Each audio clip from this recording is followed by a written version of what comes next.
remember just before his accident, he took me to the Marne Raceway, and we went around the S-curve in Grand Rapids, and we were clipping right along, and I'm sort of hanging on, and we made it to the raceway, and I said to him, David, I said, make sure your heart's right with the Lord. I says, because you're gonna die in this car if you keep up like this. And 3 weeks later, I got the call.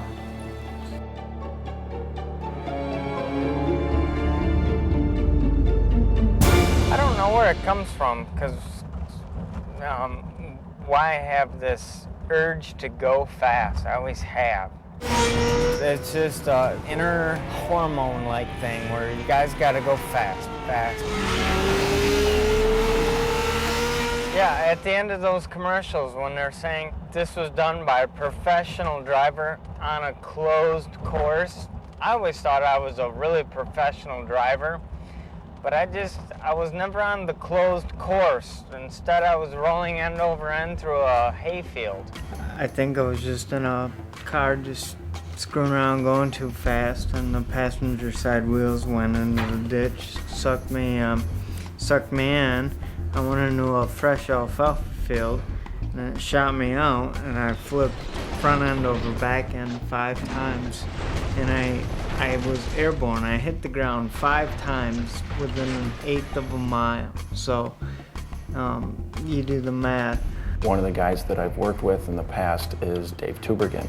He's a young guy that had a pretty significant injury following a multiple rollover accident, and his injury was severe enough that he needed to be airlifted to a hospital. It was his best friend who called me, and he said, they're airlifting David. I said, is he dead? And Paulie said, I don't think so, but they're airlifting him now. I remember when he was first injured, and they allowed me to put music in his room. I'd put Norah Jones on. I loved Norah Jones. I waited till I saw the sun. I don't know why I didn't come. And it's the most beautiful song, and if you listen to it, it's almost like a mother's prayer to a kid to come back. I'm sure most parents have said it's not you usually, it's the other drivers. And boy, is that a true statement. And a lot of times I was that other driver that people had to watch out for. I had a speaker box coming from the back of my car, and when the speaker box, I had the back seats folded down. When the speaker box came, it put a hole probably about this big in my head, and they had to wait like 2 years for much bone to your bone kind of forms layer over layer, and I had a hole, and they wanted to see how much of that hole would close up before they went and put a plate in. And so they just put a piece of titanium and ABS plastic in my head a couple months ago. So I think the most difficult thing would be having them gain an awareness of their deficits and how it's going to tie into their former lives and whether or not they can resume some of the roles that they had previously. I had to learn how to walk, swallow, tie my shoes. My grandmother showed me how to tie my shoes. And sometimes I get a little miffed because I'll say to David, now that he's with us again and can really understand what I say to him, I say, do you remember? Do you remember crawling on the floor or trying to drop a ball and you couldn't even make your hand grab the ball? I said, you remember all that? No. I said, you remember anything out of the hospital? No. And I thought, well, I do. And your father does. And your sisters and your grandparents. It was hard.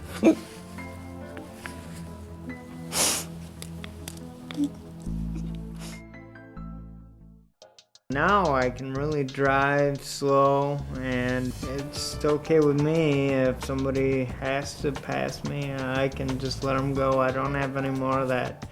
I need to get there now for no real reason, drive like I used to. I think he had his epiphany, and I think he realizes that he can die.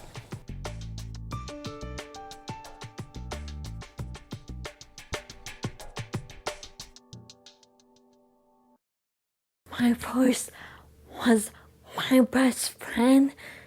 Meant more to me than anything. And then, of all things, when the wreck happened, my voice was the one thing that was dear to me. And it was the one thing that got taken away. I can't tell you how much I cried about it.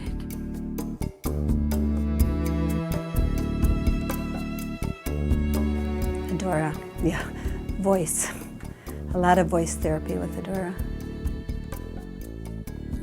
Before I sang, and my voice was my voice. Now, my voice is things like this. My voice is my art. My art is how I sing now. Before her accident in high school, she was a member of this choral group. She was working with a vocal coach. Singing was a large part of her life before her injury.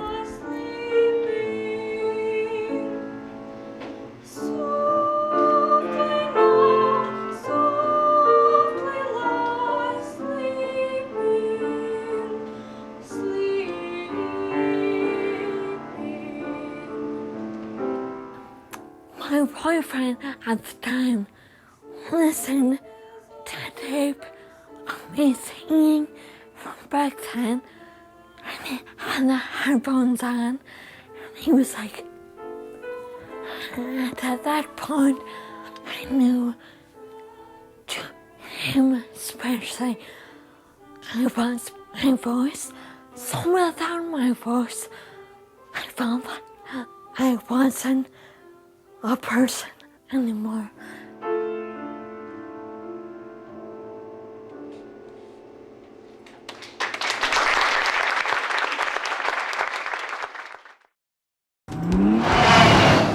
Semi stopped entirely, and I knew I couldn't stop. And inside, I would have been better to hate the guy in front of me, but avoid hitting him. I went to the side and to try and from the side, and I didn't know.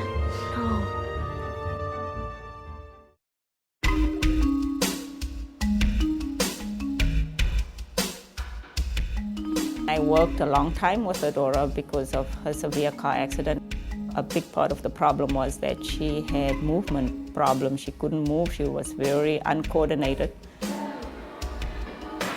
It took years. I can't say in months' time how long it really took from wheelchair to walker and from walker to walking independently to running. It just takes years to get to that level. Practice. Even if, like, your teachers ask you to do homework, and people think it's a joke, but homework prepares you to learn. Practicing driving teaches you about how to drive correctly. Don't practice off, because without practice, you don't know what you're doing. I got my license for like 2 hours of practice. I didn't understand the looking thing, and it's because I didn't practice. Not because I thought it was a joke, but because I didn't know how crucial it was.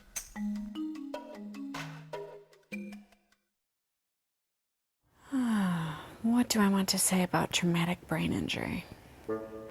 Traumatic brain injury is the most misunderstood injury, I think, that's out there. It can be small or big, and then the aftermath that one encounters after the injury is just amazing, because it's watching each system shut down and then restart again, if you're so lucky.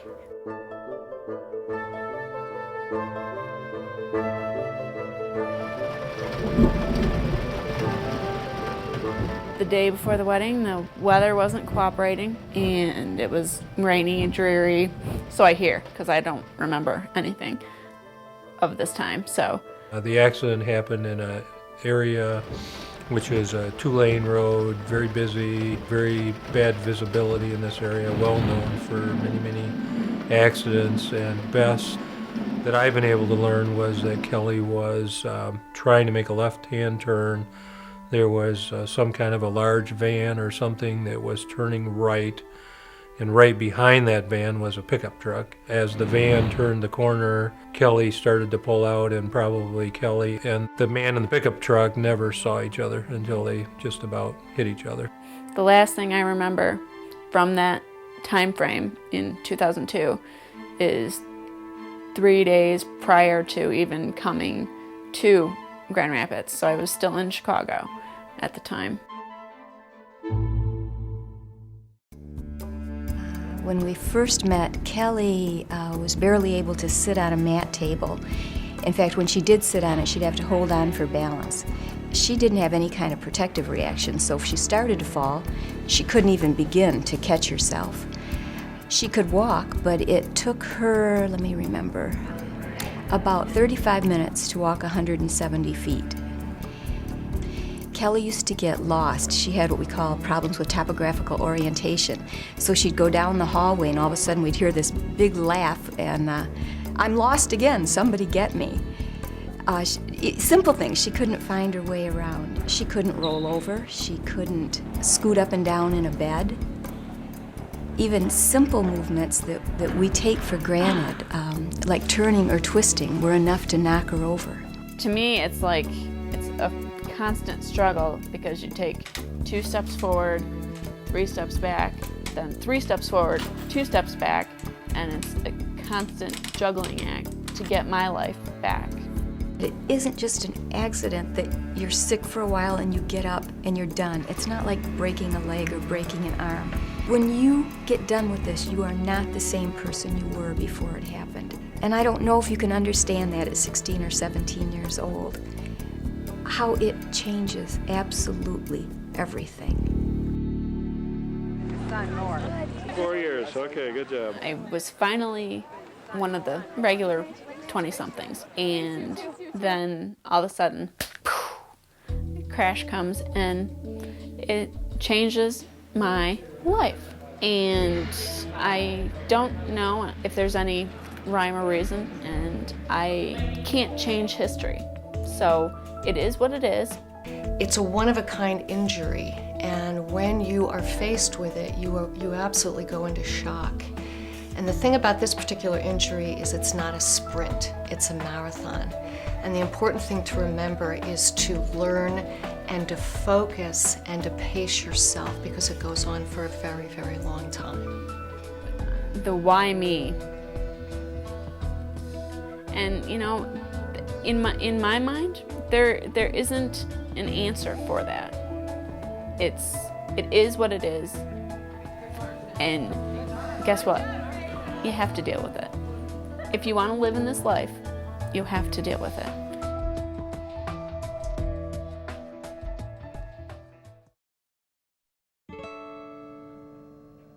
We have a lot to be thankful for because she has done very, very well. I feel like God answered those prayers.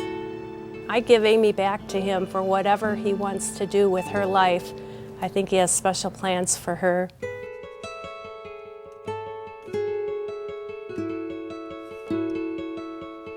There was an accident up ahead of us and traffic was stopped, and I was rounding a little curve on the expressway, so I couldn't see the traffic backed up, and I came right upon stopped traffic. Amy looked okay, although her eyes were closed, she was not moving. I grabbed her arm and shook her, and she didn't respond at all, so I knew right away it was very, very serious, and she was not breathing well.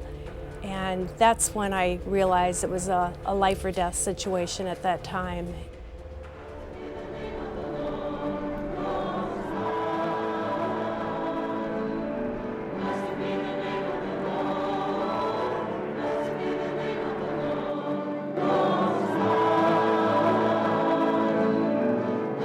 Well, the first real key to me that she was hurt as critically as she was I was assigned a chaplain who stood by me. So I knew at that time it was extremely serious. And I just kept praying that Amy would be all right, that somehow she would pull through. And one day when I walked in the hospital room, she had not come out of her coma yet, but when I walked in the room, she said, "Hi, Mom." And it was the most precious words I'd ever heard in my life.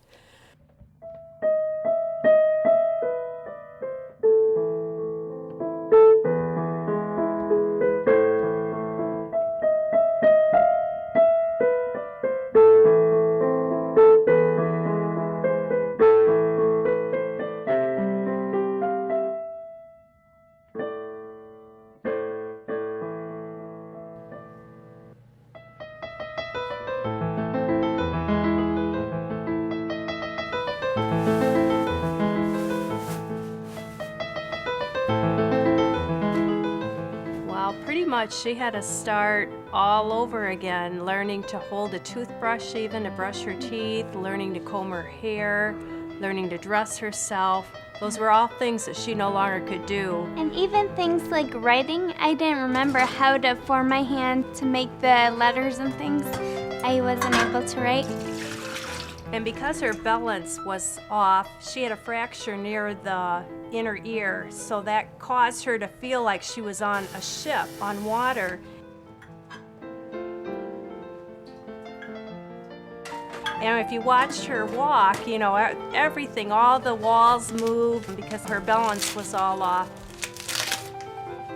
Making a cup of tea seems like a very common, very easy job, but if you try to sequence it, you as a person have to have a physical control to be able to move and pick up that cup, warm up the water, pour water, mix milk, sugar, whatever you need to. It seems very simple, but if you cannot think that what are you doing, what is the sequence, how to organize this sequence, how to execute this sequence, I think it's a very hard job. I did have to deal with severe guilt after the accident, though, because I was the one driving. It wasn't even my young teenage daughter, where usually it's the teenager that has that, and I'd never had an accident before. This was the first one. I should have paid more attention. Amy and I were talking and visiting in the car. Did I have my eyes off the road? Was I not paying attention like I should? Could I have done something differently? I mean, you go through all the scenarios, but it was, you know, an accident that really could not be prevented.